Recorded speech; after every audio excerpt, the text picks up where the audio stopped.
इस बीच जापान में राजनीतिक संकट पैदा हो गया है। सत्तारूढ़ गठबंधन से एक राजनीतिक दल बाहर हो गया। इस वजह से वहां पर सरकार गिरने का अब खतरा मंडरा रहा है। प्रधानमंत्री शिगेरू इशिबा के नेतृत्व वाली सरकार को जापान की संसद के ऊपरी सदन में हार का सामना करना पड़ा है। सर, जापान की राजनीतिक उठापटक में अब ये जो नया राजनीतिक दल उभरा है वो कौन सा है, और वहाँ पर अर्थव्यवस्था को लेकर के क्या कुछ सिचुएशन आपको दिखाई दे रही है? हाँ, इस नई राजनीतिक पार्टी का उभर बड़ा दिलचस्प है। इसका नाम सेंसितो है और ये कोविड के दौरान यूट्यूब के ऊपर तमाम तरीके की प्रचार और चर्चाएं और जापान के उग्र राष्ट्रवाद और तमाम तरीके की कोशिशों के जरिए स्थापित हुई थी। और ये कंपनी ये पार्टी अब पूरी तरह राजनीति की मुख्य धारा में आ गई। इसका एजेंडा लगभग इसे डोनाल्ड ट्रंप की राजनीति का जापानी संस्करण माना जा रहा है। वही बात कि जापान फर्स्ट, अप्रवासियों को, विदेशियों को आने की सुविधा न दी जाए। और इस ताजे घटनाक्रम के बाद अपर हाउस में जो मौजूदा सरकार है उस सरकार का बहुमत खत्म होने के बाद सबसे बड़ी चिंता जापान की अर्थव्यवस्था को लेकर है। हम लगातार इस पर चर्चा कर रहे हैं। जापान में 30 साल के बॉन्ड्स की यील्ड रिकॉर्ड ऊंचाई पर पहुंच गई है। जापान की अर्थव्यवस्था में महंगाई का भी दबाव है, ग्रोथ भी टूटी हुई है। और सबसे बड़ी बात है विपुल जी कि जापान के सर पर 1 अगस्त तक डील की तलवार लटकी है।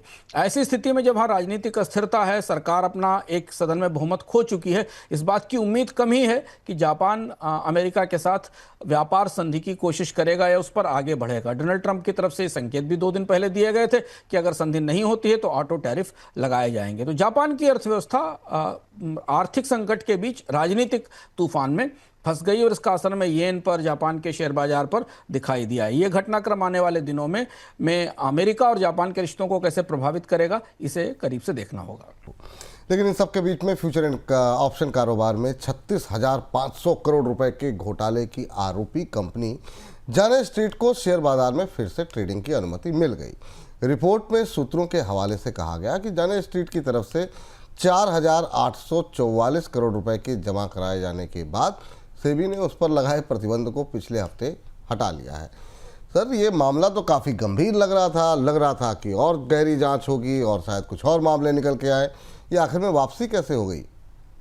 देखिए, भारत के रेगुलेटर की दुविधा आप इससे समझ सकते हैं। ये बेहद अनोखा मामला है और आपको बिल्कुल आप सही कह रहे हैं, गंभीर है कि 15 दिन के भीतर से पहले कंपनी को भारत के बाजार को रिग करने, मैनिपुलेट करने, गेम करने और इंडेक्सेस को मैनिपुलेट करने का दोषी पाया गया। और दोषी पाया गया इसीलिए उसके ऊपर जुर्माना लगाया गया, उससे जुर्माना वसूला गया। उस कंपनी ने सेबी के फैसले को चुनौती देने के लिए कहा कि वो सेबी के अगेंस्ट जो अपीलेट ट्रिब्यूनल है उसमें जाएगी और उसके बाद उसे वापस फिर आने की इजाज़त दे दी गई। पिछले सप्ताह ऐसे संकेत मिल रहे थे विपुल जी की उसने तुरंत अपना जुर्माना जमा कर दिया और उसे आने दिया जाएगा।